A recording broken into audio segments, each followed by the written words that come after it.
the thought I never spoke about.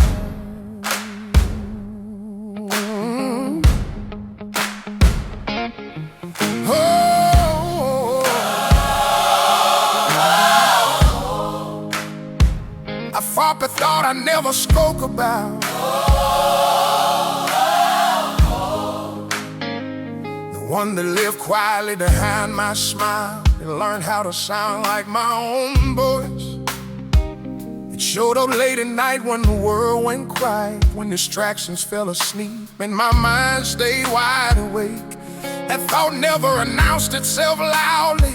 It whispered slowly, patiently, like it had all the time in the world to wear me down. I carried it alone because I didn't know how to explain a battle that had no bruises, no witnesses, no language that felt safe enough. During the day I looked normal, productive, even strong, but inside I was negotiating with darkness just to make it through another hour. I learned how to laugh at the right moments while my chest felt heavy with words I was afraid to release. That thought told me silence was safer, that speaking would make everything real and permanent. So I swallowed it daily, pretending it didn't exist, hoping it would stall if I ignored it long enough. I didn't fight with fists or shouting, I fought by staying alive when leaving felt easier. Every quiet breath became resistance, every heartbeat an argument against the lie. The thought I never spoke about. Tried to convince me I was alone. The one that dressed up destruction as peace and called giving up rest. I didn't beat it with strength, I beat it with endurance I didn't know I had. I'm still here because I chose to stay, even when my mind begged me not to. Some nights the thought felt logical, well organized, convincing in ways that scared me. It used my past against me, replaying mistakes like evidence in a trial where I was already guilty. It reminded me of every door that closed, every prayer that felt unanswered, every moment I felt unseen. And for a while I believed it, because pain sounds honest when hope feels exhausted. I wanted to tell someone, but fear told me I'd be misunderstood or minimized.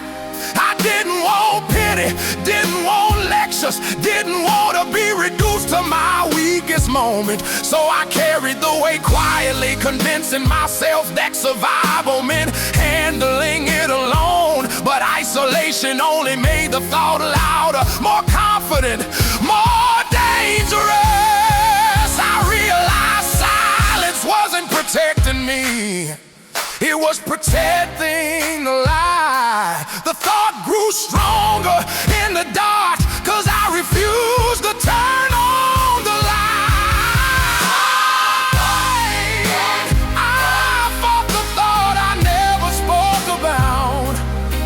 When my mind became a war zone, when my own reflection felt unfamiliar and my future felt fragile, I stayed through the nights that tried to erase me, through the mornings that felt pointless.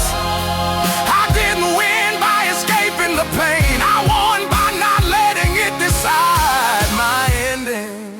God met me in that fight, not with thunder or instant healing, but with presence. He didn't shame me for thinking the thought, he strengthened me to survive it. When my prayers were messy and incomplete, he understood the language of my tears. I learned that even unspoken battles are seen by a God who looks deeper than words. There are thoughts you don't share because they scare you, because they sound fine or when spoken aloud. But surviving them proves they are not commands, only visitors that don't get to stay. If you're fighting a thought you've never spoken about, hear this clearly: you are not weak for having it, and you are not defeated for still being here. Healing didn't mean the thought disappeared forever. It meant I learned how to recognize it. I learned how to question it, how to separate truth from exhaustion. I learned to ask for help, even when my voice shook, even when words felt clumsy. That alone changed everything, because darkness loses power when it's exposed. I stopped pretending I was fine and started choosing honesty over pride. That decision saved my life more than once. I fought the thought I never spoke about. And some days the fight was all I did. Some days survival was the only victory I could afford. But every day I stayed became proof that the thought was wrong about me. I am still here, still breathing, still becoming more than my darkest idea.